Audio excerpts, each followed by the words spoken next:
Hermanos, en el nombre del Padre, qué bueno presentarles este programa para mirar un poco acerca de nuestra realidad, para detenernos un poco e interiorizar nuestra vida.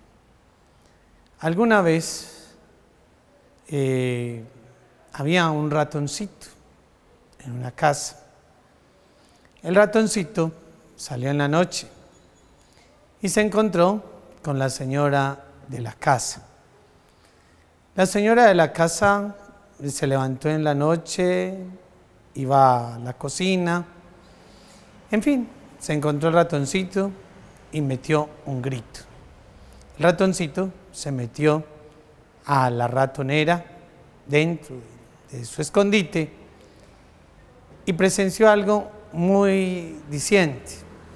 El ratoncito le había pedido ayuda a la vaca porque tenía ciertos problemas, ciertas situaciones. La vaca le dijo: a mí no me importa, yo quiero vivir mi mundo, quiero vivir rumiando, quiero estar bien. Luego le pidió ayuda al cerdo.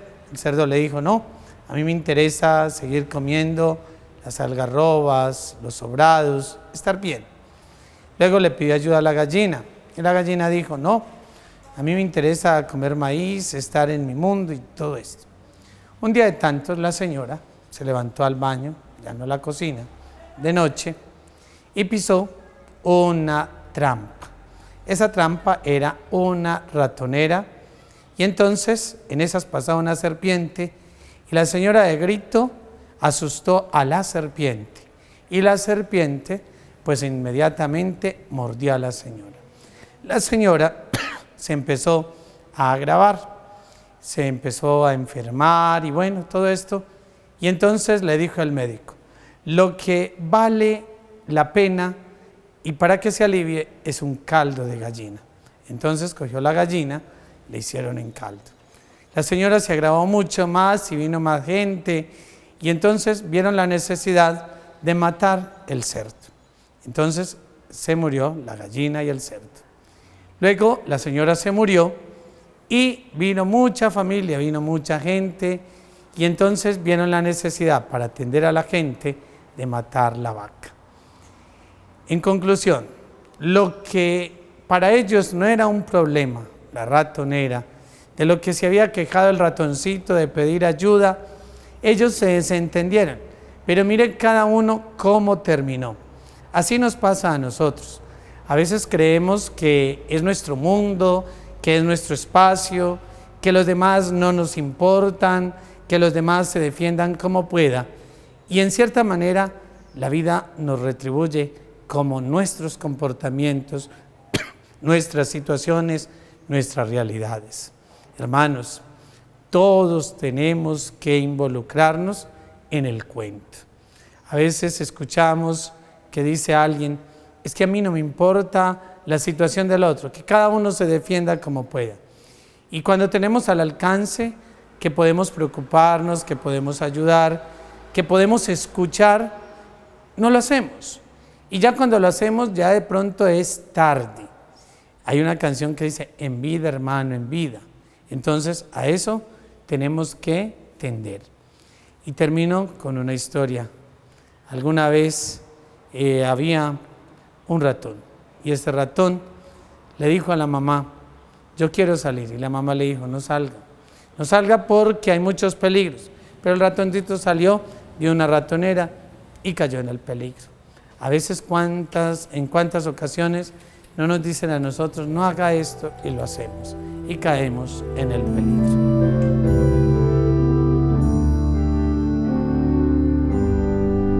Queridos hermanos y hermanas, en nuestro itinerario de la catequesis sobre la oración, hoy nos detenemos ante la figura del rey David, que tiene un papel central en la historia del pueblo de Dios. David era el último de muchos hermanos, pastoreaba el rebaño de su padre Jesé. Ante todo, David era un pastor, cuidaba a los animales y los defendía de los peligros. Así intentó comportarse posteriormente con el pueblo que le fue confiado. Sabemos que después de haber cometido un pecado grave cuando era rey y al escuchar el reproche del profeta Natán, David comprendió que era un mal pastor, que había saqueado a otro hombre lo que más quería. Se había convertido en un enfermo de poder. Por otra parte, apreciamos que David tenía un alma de poeta. No era un hombre insensible, sino que estaba atento a la belleza y se dejaba asombrar por la vida, manifestando sus sentimientos a través de la música y la poesía, siendo, según la tradición, el compositor de muchos de los salmos. De estos elementos podemos ver que David es un personaje contrastante. Es virtuoso y pecador, perseguido y perseguidor. David fue todo esto, pero hay un hilo conductor que une toda su vida y que es la oración. Puede ser una oración con tonos de júbilo o de lamento, pero siempre en diálogo con el Creador, que lo escucha. David nunca estuvo solo, aunque físicamente lo estuviera, porque en medio de las 1000 dificultades de su vida fue capaz de entablar una relación de amistad con Dios, el verdadero compañero de viaje del hombre. Saludo cordialmente a los fieles de lengua española que siguen esta catequesis a través de los medios de comunicación social. Ayer, un violento terremoto azotó el sur de México, causando algunas víctimas, heridos y enormes daños. Rezamos por todos ellos, que la ayuda de Dios y de los hermanos les dé fuerza y apoyo. Hermanos y hermanas, les estoy muy cercano. Hoy celebramos la memoria de San Juan Bautista, el profeta precursor del Mesías, que su ejemplo, como también el del rey David, dos hombres totalmente diferentes, que vivieron la profecía y que supieron indicar dónde estaba el verdadero Dios, sean estímulo para nuestra vida, para que busquemos la amistad de Dios a través de la oración y nuestro ejemplo pueda ayudar a llevar a Dios a los hombres y los hombres a Dios. Que el Señor lo bendiga. ¿Quién como Dios? Nadie como Dios. Bienvenidos al programa En el Nombre del Padre. Mi nombre es Santiago López, misionero de la comunidad. El día de hoy quiero traerte a colación un gran santo de la Iglesia, que es San Luis María Griñón de Montfort, y uno de sus grandes escritos, ya que él escribió muchos tratados marianos y que el Señor ha suscitado en el siglo XVI a este gran santo ante la acechanza del enemigo, de estos grandes herejes contra la Virgen, de estos grandes cismas antimarianos. El día de hoy quiero traerte un libro de él llamado El Secreto de María, para que meditemos juntos este fragmento. Dice así: María es el molde viviente de Dios. San Agustín llama a María molde viviente de Dios, y en efecto lo es. Quiero decir que solo en ella se formó Dios como hombre perfecto, sin fallarle rasgo alguno de la divinidad, y que solo en ella se transforma al hombre perfectamente en Dios por la gracia de Jesucristo y en cuanto le permite la naturaleza humana. Los escultores pueden hacer una estatua o busto perfectos de dos formas. Primero, ateniéndose a sus preferencias y a su fuerza, a su ciencia y a su perfección de sus herramientas, y trabajando sobre una materia dura y uniforme. Y segundo, utilizando un molde, largo y difícil y expuesto a muchos tropiezos. Es el primer procedimiento. Un golpe desafortunado del cincel o del martillo basta con frecuencia para echarlo a perder todo. El segundo método, en cambio, es rápido, sencillo, suave, más económico y menos fatigoso. Siempre que el molde sea perfecto y represente con exactitud la figura reproducida, que la materia utiliza sea moldeable y no oponga resistencia a su manejo. Esto quiere decir que San Luis María Griñón de Montfort meditaba en aquel molde viviente de Dios llamado María, donde allí podría encarnarse la sabiduría eterna. Más adelante vamos a ver cómo la sabiduría eterna, o sea Jesús, como lo dice San Juan Evangelista en el primer capítulo del Evangelio de San Juan, Jesús llegó por aquel molde viviente llamado María, con sus gracias, con las virtudes que Dios le ha dado. María es el molde maravilloso de Dios, hecho por el Espíritu Santo para formar a la perfección un hombre Dios por la encarnación y para hacer al hombre partícipe de la naturaleza divina mediante la gracia. María es el molde en el cual no falta ni un solo rasgo de la divinidad. Quien se arroje a él y se deja moldear recibirá todos los rasgos de Jesucristo. Verdadero Dios, verdadero hombre, y esto es en forma suave y proporcionada a nuestra debilidad, sin grandes trabajos ni angustias, de manera segura, sin peligros e ilusiones, puesto que el demonio no tuvo ni tendrá jamás entrada donde esté María. Con esto quiero terminar meditando en la profundidad de la espiritualidad mariana. Vemos que a lo largo de la historia la Iglesia ha tenido este gran salvavidas llamado la espiritualidad mariana. Ya vemos entonces que San Juan Pablo II, ahora en este siglo XX, XXI, da a la Iglesia una espiritualidad mariana bajo el método de San Luis María Griñón de Montfort.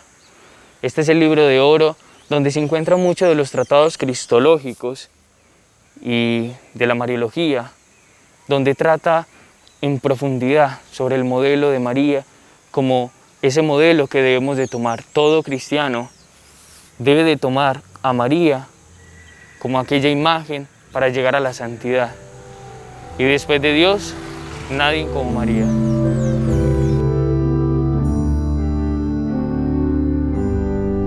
Cordial saludo para todos ustedes, queridos amigos. Una vez más nos encontramos para continuar nuestras reflexiones orientadas esencialmente a fortalecer la vida de familia. Porque la familia no podemos descuidarla, es la célula fundamental de la sociedad, es la primera iglesia. Y ahora en este tiempo de cuarentena hemos sentido mucho más fuerte eso. Cuando tuvimos la iglesia cerrada, fuimos invitados a reunirnos en esa pequeña iglesia que es la familia. Yo no sé si a ustedes les llegó un mensaje de tantos que circulan en esas redes sociales. El diablo conversando con Dios. Y el diablo con una sonrisa grande le dice a Dios: ¿cómo le parece? Cerré todas las iglesias. Y Dios, tranquilo y sereno, como siempre, le dice: ¿cómo te parece, Satanás, que abrí una iglesia en cada hogar? Qué belleza, ¿no? Abrí una iglesia en cada hogar. Qué bueno que así sea siempre, que cada hogar sea una pequeña iglesia. En el programa anterior mencionamos un autor que escribe un libro que se llama Dejar entrar en casa a Jesús. Y él nos da unos elementos para que trabajemos esa entrada de Jesús en nuestros hogares, para que Él entre. Entonces, el primer punto que nos sugiere es, para dejar entrar a Jesús, preguntarnos, y nos lleva detrás de este texto del Evangelio: el que escucha mis palabras y las pone en práctica se parece al que construye sobre roca. Nuestro hogar hay que construirlo sobre roca, y esa roca es la palabra de Dios, porque en la palabra encontramos el proyecto de Dios, lo que Él quiere de cada uno de nosotros y lo que Él quiere de toda la familia, para que no estemos por ahí enredados buscando lo que no es. Y por eso nos hemos equivocado tanto. Muy bien. Continuando con ese proceso de dejar entrar en casa a Jesús, quisiera invitarlos a meditar este texto del Evangelio de Lucas. Yo les digo, pidan y recibirán, busquen y encontrarán, llamen y se les abrirá. Porque todo el que pide, recibe, el que busca, encuentra, y al que llama, se le abre. ¿Qué padre hay entre ustedes que cuando su hijo le pide pan, le da una piedra? O si le pide un pez, le va a dar una culebra. O si le pide un huevo, le va a dar un escorpión. Pues si ustedes, aun siendo malos, saben dar cosas buenas a sus hijos, cuánto más el Padre del cielo dará el Espíritu Santo a los que se lo pidan. Palabra del Señor. Gloria a ti, Señor Jesús. Primer punto importante, construir sobre roca, es seguir la palabra de Dios. Segundo punto importante, para dejar entrar en casa a Jesús. Pedir, buscar y llamar, que son los tres verbos que están en el texto que acabamos de escuchar. Pidan y recibirán, busquen y encontrarán, llamen y se les abrirá. ¿Por qué el Señor Jesús quiere que se haga esto? ¿Y por qué tiene esa convicción de que es importante hacerlo? Por lo que va a decir después. Miren, ustedes, que no son los mejorcitos, saben dar cosas buenas. Ustedes a un hijo no le dan una cosa que le haga daño, ni mucho menos. Cuánto más el Padre del cielo les dará. Y dice concretamente el Espíritu Santo. Ir esa luz de lo alto para poder construir bien una familia. Entonces, pedir como pobres que necesitan lo que no tienen. El padre, la madre en el hogar, los hijos, necesitan muchas cosas. Todos necesitamos muchas cosas.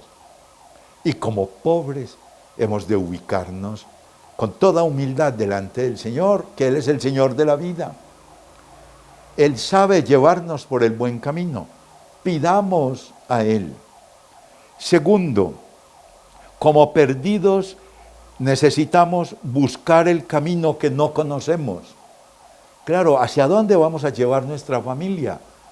¿Qué queremos construir en nuestro hogar? Y no hay una luz más clara y más evidente para poder encontrar una respuesta que buscar al Señor, buscar su palabra, buscar su luz para poder enfrentar todas las situaciones del hogar. Pero hay que ser humildes y buscarlo.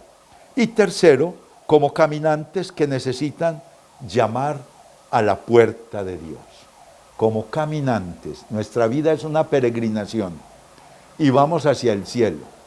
Pero hay que llamar al Señor que nos acompañe. Hay que tenerlo siempre presente. Entonces, para que Jesús pueda entrar en casa, pidamos, busquemos y llamemos. Pero pidamos lo que realmente necesitamos. Busquemos a quien hay que buscar, al Señor de la vida. Y llamemos con toda confianza al Padre que jamás nos abandona.